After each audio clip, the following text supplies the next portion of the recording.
Happy Saturday, everyone, and welcome to another Tomato Boy coin making video. Today's pretty interesting. Today we have another change in the gap pack method, and a shout out to everyone who has sent me notes over the last 24 hours who have noticed this.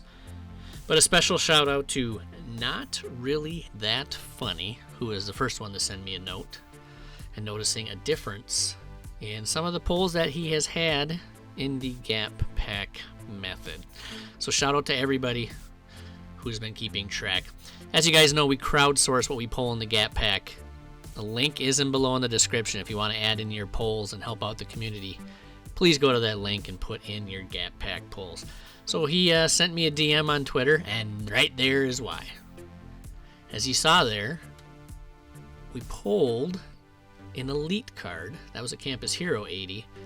But we've noticed a few 80s have been popping from the gap pack, which we had never seen before. Now they are pretty rare, but they are in there. So we've been tracking, and I got up this morning and I started Squid Games. Started getting into that, and I watched 2 episodes, and I pulled 667 of my own packs. And that's where you just saw that Campus Hero being pulled. So these are the packs I pulled. I just kept pulling all the time I was watching that show. Got some sore thumbs.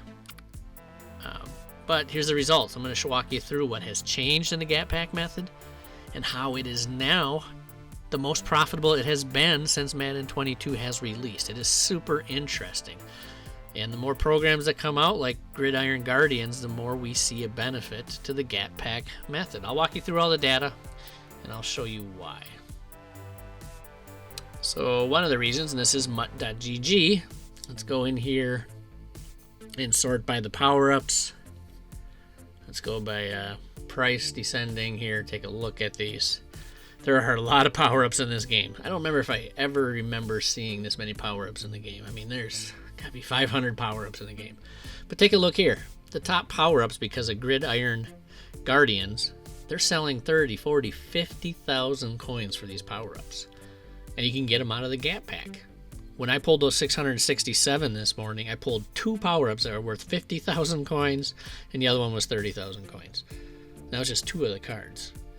And if you look, you can go pretty deep into the list, and these cards are still selling for 6, 7, 8, 9, 10,000 coins. There are a lot of power-ups selling for some good coins, so that's bringing our rates up.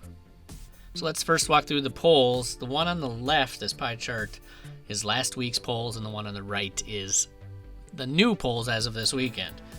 So you can see on the left, low silvers were polling at about 45%. They are now only 38%. They dropped quite a bit.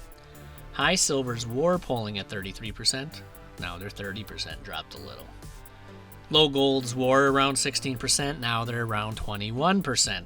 A big bump on the low golds. High golds were 2%. Now they're 6%. 3 times the amount of high golds being pulled. And power-ups have gone up a little bit from 3.3 to 3.8.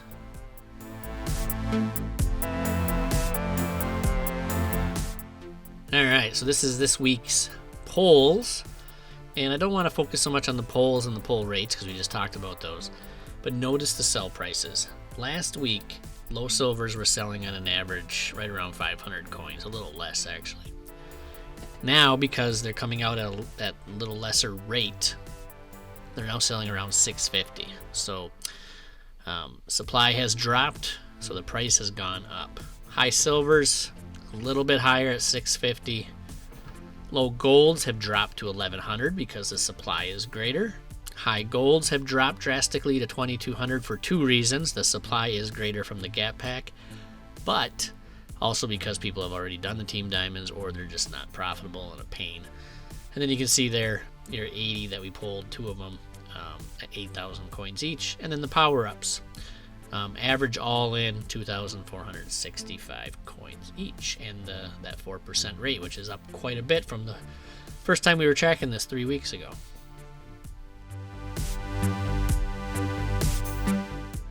And yeah, that's all great, Tomato Boy, but what do we do with this information? Well, we keep track of ROIs based on 4 different methods. So you can see there the left is what it was last week and the right is this week. So method 1 is just pulling everything and selling everything. It was 48% ROI. Now it's 66% ROI because those low silvers and high silvers have gone up. Method 2 is exchanging up in the ladder to the high silver. It was 35%. Now it's 50% profit. Method 3, exchanging up to the low gold, was 32. Now it's 40. And method 4, exchanging up all the way to the high gold, is 10%. And now 23%. And again, we never want to exchange up to the 80-81s as of now because it takes 6 high golds. It's just never worth it there. But notice the differences in ROI on the left, which was last week, and the right, which is this week. So then you have to make some choices. Could I take all those 667 pulls I did this morning and just sell them flat out and make 66% profit? Sure. But I do know that it is going to take a long time to sell them low silvers and high silvers. So I'm going to look for a balance. And that balance to me is going to be all about the ROI, just going up to the low gold for me. I think going up to the low gold and getting that 40% return, having a good turn rate, which means selling a lot of cards more frequently, is better for me. That's what I'll be doing. But it's up to you. Those are the different ROIs. And again, thanks to the community for getting these numbers. And it's interesting this year. We'll see if EA changes this every couple of weeks. I know in previous Maddens, they didn't change it, but every 60 days. So this is extremely interesting. Alright guys, that does it. I hope you enjoyed seeing all the data and the stats thanks to the community and really seeing the changes in the Gap Pack and making the choice that's best for you. Gap Pack is still the most profitable thing out there. I mean, going up to that low gold, which I'll be doing at a 40% return, I can pull 350 packs an hour. That's 70,000 coins an hour profit right now in the Gap Pack method. Nothing better. And again, I'm just sitting back watching a little Netflix and opening up an hour or two worth of packs. Anyway, subscribe, hit that like, and of course hit that noti bell so you're the first to know when Tomato Boy comes out with new coin methods. And as always, let's get it!